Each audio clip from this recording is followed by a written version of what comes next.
Assalamualaikum warahmatullahi wabarakatuh. Perkenalkan, nama saya Azrul Abdullah Nawaludin dari kelompok 10 akan menjelaskan tentang tata letak fasilitas.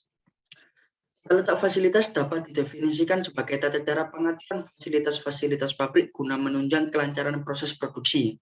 Pada umumnya, tata letak fasilitas yang terencana dengan baik akan ikut menentukan efisiensi dan efektivitas dalam beberapa hal dan juga menjaga keberlangsungan hidup ataupun kesuksesan kerja suatu perusahaan.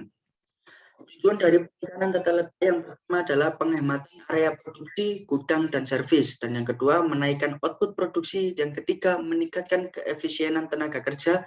Dan yang keempat, mengatur keseimbangan antara waktu operasi produksi dan beban dari masing-masing departemen. Keuntungan penerapan tata letak fasilitas yang pertama, meningkatnya jumlah produksi karena berkurangnya waktu tunggu. Jadi tata letak fasilitas yang baik akan memangkas waktu produksi dari proses 1 ke proses 2 itu tidak membutuhkan waktu yang lama. Dan yang kedua adalah mengurangi risiko bagi kesehatan dan keselamatan kerja dari operator. Biasanya ada yang namanya markah, di mana suatu mesin atau suatu alat itu harus berada di dalam markah.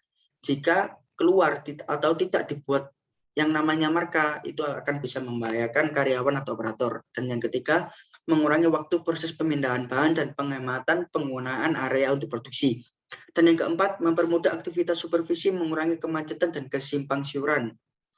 Jenis tata letak ada 4. Yang pertama adalah proses layout, mengatur dan menempatkan fasilitas yang memiliki tipe yang sama. Seperti biasanya itu di rumah sakit, di mana seperti kayak ruang inap, ruang operasi dipetakan menurut tipenya. Dan yang kedua ada produk layout. Prinsip tata letak produk adalah mesin after mesin, di mana mesin disusun berdasarkan urutan proses. Seperti di industri otomotif ada di industri manufaktur. Contohnya kalau di industri manufaktur yang pertama adalah bahan baku. Gudang bahan baku berada di urutan pertama.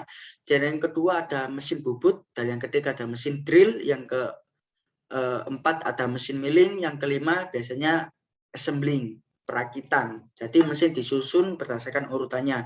Dan yang ketiga ada fixed layout, tata letak di mana workstation dibawa menuju material. Jika dua tipe tata letak sebelumnya adalah material yang dibawa menuju workstation, tapi fixed layout workstation yang dibawa menuju material. Maksudnya itu seperti di proyek-proyek besar, di mana seperti kapal atau gedung, di mana kapal dan gedung tersebut ya berada di posisi yang sama. Sedangkan material atau alat-alat yang digunakan untuk mengerjakan proyek tersebut dibawa menuju tempat bekerja. Dan yang keempat ada grup teknologi, mengelompokkan produk atau komponen yang akan dibuat berdasarkan kesamaan dalam proses.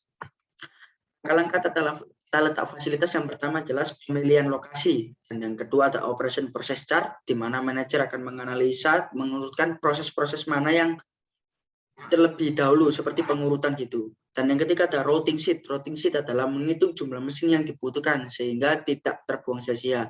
Dan yang keempat ada ongkos material handling. Seorang manajer akan menghitung suatu biaya yang dikeluarkan suatu mesin. Dan yang kelima ada tabel skala prioritas. Tabel skala prioritas ini prinsip yang sama, mengurutkan mana yang lebih dahulu, dan dia mempunyai turunan yang namanya ARC dan ARD.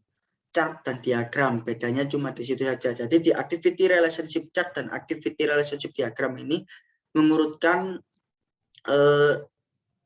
mana mesin atau ruangan mana yang harusnya berdekatan dan harusnya berjauhan, seperti itu. Dan yang terakhir ada area allocation diagram. Disinilah tempat mengeksekusi dari analisa di ARC dan ARD. Sekian dari saya, kurang lebihnya saya mohon maaf. Assalamualaikum warahmatullahi wabarakatuh.